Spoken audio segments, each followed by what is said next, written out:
SLST সংস্কৃতের ছাত্রছাত্রীদের জন্য আরও একটি সুখবর নিয়ে চলে আসলাম।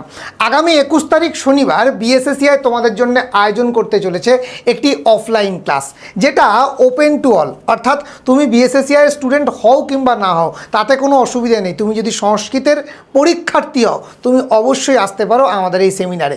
জানিয়ে রাখি, এদিন অফলাইন ক্লাসে সবার প্রথমে তোমাদের পুরো সিলেবাসের ওপর 60 নাম্বারের একটি পরীক্ষা নেওয়া হবে। 60টি কোশ্চেন একদম এক্স্যাক্ট এসএলএসটির মডেলে ওএমআর শিটে তোমরা পরীক্ষা দেবে এবং পরীক্ষার পর প্রতিটি প্রশ্ন নিয়ে থাকবে পুঙ্খানুপুঙ্খ আলোচনা, অর্থাৎ কোশ্চেন অ্যানালিসিস সেশন। তারপরে তোমাদের থাকবে অফলাইন ক্লাস, যে ক্লাসে তোমাদের ক্লাস নেবেন এতদিন ধরে যাদের হাত ধরে, যাদের বই পড়ে তুমি এসএলএসটির প্রিপারেশান নিয়েছো সেই সমস্ত স্যারেরা, যাদের বই পড়ে ছোটোবেলা থেকে সংস্কৃত ব্যাকরণ শিখেছো সেই সমস্ত স্যারেরা থাকছেন আমাদের অফলাইন ক্লাসে। আগামী শনিবার ঠিক সকাল 10:30টায়।